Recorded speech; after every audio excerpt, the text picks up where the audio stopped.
Good morning. The focus of this presentation is on some eruption forecasting tools that we have been developing. My name is David Dempsey, and I'd like to acknowledge my co-authors on this, Martin, Shane, and Andreas, who've been very helpful in putting together this work. So the original motivation for this study was an eruption that occurred a couple of years ago in New Zealand at Whakaari that killed 21 people. And it was the 5th eruption in that island in 10 years. And so really the question we're looking to answer is, could we be doing more to offer real-time alerting systems in a shorter time frame than they currently are offered? So New Zealand, like many other countries, operates a volcano alert level system to help manage the eruption risks around our volcanoes. Our one in particular has 3 non-eruptive alert levels that are set by a process of expert consultation, looking at the data, periodically assessing the likelihood of an eruption to occur. And at Whakaari, it's notable that they were set at the highest level, a highest pre-eruptive level, about 10 days before that eruption occurred. So it seems like the system is operating as you would expect, with this level going up in the build up to an eruption. And the question is, can we develop some tools that could complement this style of approach, perhaps something with some real-time component? So that's what we've been working on last year, which is the development of a short-term alerting system. It's based on streaming seismic data in real time and decomposing that, in particular the tremor signal. Here's just a 24-hour snapshot of that. Decomposing it into these things called time series features, which are, for example, just an average value or a maximum, counts of peaks, Fourier coefficients. There's really a large number of ways you can characterize these time series. Based on those features, we've got a machine learning model that is really just recognizing them in real time and outputting some kind of degree of model concern, if you like. It's an assessment by the model about the likelihood of an eruption in the next 48 hours. Mind you, not a calibrated probability, just something that varies between 0 and 1. And what you do is you just set a trigger threshold on that, and when it gets too large, you say, look, it's too concerning to be in the vicinity, and perhaps it's time to issue an alert. Here's an example of how it could have worked on the December 2019 eruption. This was a model trained on 4 other eruptions. Having not seen this data, it becomes very concerned about a precursor that occurs about 16 hours before that eruption. So the goal of this presentation really is to start broadening those techniques to work in data poorer situations. So we've been very fortunate at Whakaari in the sense that we've had this seismometer WIZ operating for a long time, 10 years. It's captured 5 eruptions in that time, and that's given us a lot of good raw data to work with in terms of training models. But what do we do when we have a station that has, say, fewer eruptions recorded, such as the WSRZ? Or if we come to other volcanoes that maybe have fewer eruptions in recorded history, can we still apply these techniques to them? So here are the 3 topics I'll briefly address, and the first will be a missing data problem. So we have those 2 seismometers, WIZ and WSRZ, both at Whakaari, but some of them have gaps. So here's WIZ over that 10-year period, and you can see the black lines are showing just gaps in the recording that happened for a range of reasons. Here's the corresponding WSRZ, and the first problem we have is that it wasn't even operating during the 2012 eruption. So we immediately have less data than WIZ. There was also an outage at that station just prior to one of the 2013 eruptions. So we have solved this using basically a gap filling procedure for WSRZ. and it's gap filling based on the time series features. So coming back again, I'll just focus now on a Fourier coefficient as an example, but this applies to all of the time series features. So a Fourier coefficient is just a best fitting sinusoid through a subset of the data. And if we look at all of the windows across 10 years, then you've got something like 6,000 corresponding WIZ and WSRZ features where there was recording in both places. You can see we've got a good correlation, but it's a bit spotty at weaker values where the noise starts to dominate. It's much better up here. And in fact, if I just look at the pre-eruption features, so in the 48 hours prior, I seem to be getting stronger signals and a much better correlation between them. The different colors here show you the three different eruptions that were recorded on both seismometers. Now we can do a regression between those. I've just chosen a Gaussian process here, but you can choose whatever you like. The point is that we've got some error bars on our regression as well. And then we can come and say, well, WSRZ has missed two of those eruptions, the dark blue and the light blue. I do have the features at WIZ. So why don't I just use that interpolation, sampling it under an uncertainty to fill in those gaps. And so now I have some of those critical pre-eruption features that were otherwise missing in the WSRZ data. And of course, we can sample that as many times as we like to get a sense of the uncertainty.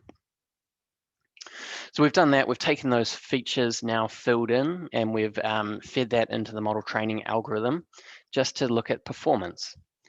What you're looking at here in black is the real-time RSAM data for the 2013 eruption. And here we have a degree of model concern with an error bar on it, peaking a little bit, responding a little bit to this large precursor here, and staying reasonably large up until that eruption, which is what the behavior we're kind of looking for. Compare that to the original WIZ forecaster. It's performing not quite as well, but not too badly either. It's certainly showing some high values prior to the eruption, which is what we're really looking for. For the 2019 eruption, the performance looks to be just as good. So here we are at WSRZ with the filled in data responding to this precursor signal here and then really peaking up prior to that eruption. Same thing at WIZ. So that is how we plug in gaps in the data. The next is the data comparison problem. So this is where we have these two signals, WIZ and WSRZ, but they are from seismometers at different distances to the volcano, which means they're going to record signals at different strengths. And in terms of expanding the amount of data we have, it's very useful if we can standardize these to some sort of universal benchmark. So here, during the 2019 eruption, the WSRZ signal was very much stronger than the WIZ one, and this can cause some confusion in the algorithms.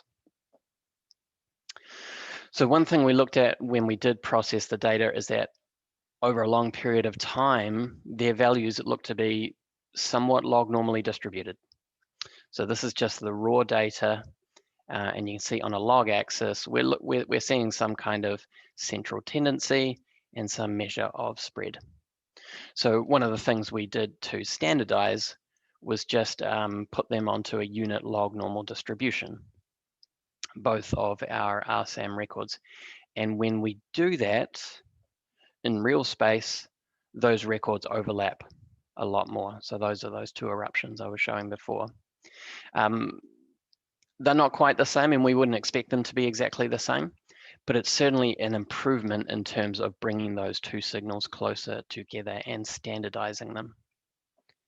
And again, when we look at whether or not that standardization process erodes in any sense our forecasting ability, here's an eruption in 2013, strong signals prior to a precursor here. That was the original forecaster. If we instead use the standardized data, we're still seeing quite similar behavior. So a large peak corresponding to an earthquake here, and then another strong response to this burst of tremor prior to that eruption.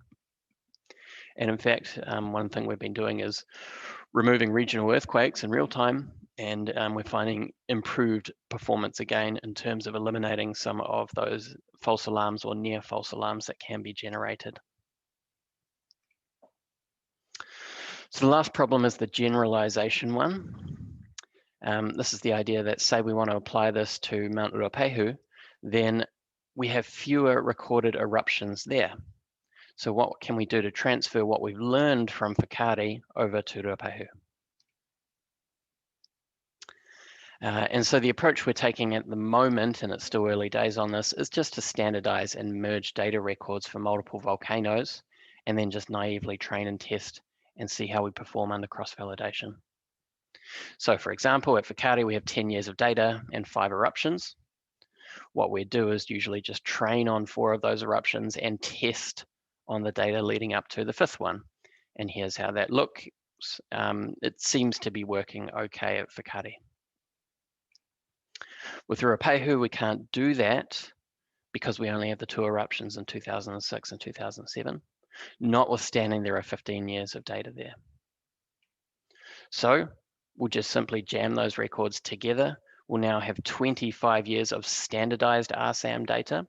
So that's transforming back to the log normal distribution. We now have 7 eruptions for our training and testing. And so training on the 5 Whakaari eruptions, 1 Ruapehu eruption, and testing on the other one, you can see we get some sort of result. I'm not going to say this is the optimal performance. This is still early days on this kind of approach, but we're certainly seeing a response in the forecaster signal here to this large RSAM precursor prior to that eruption. So that at least is encouraging that we're seeing some sort of response occurring.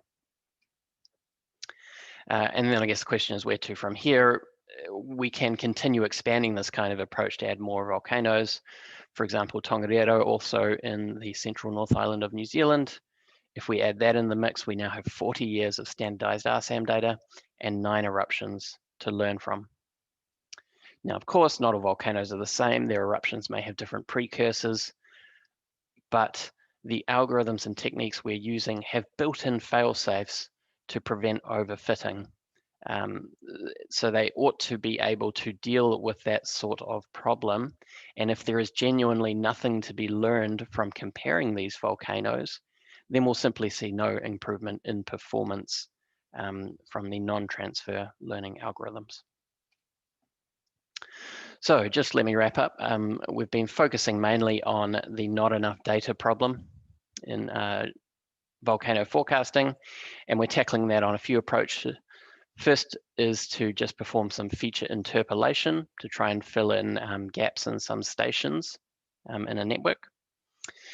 We've looked at data standardization, and we think we've made enough of an advance there to set a platform for transfer learning, where we start comparing multiple volcanoes and learning amongst them to generate some kind of generalized forecasting model.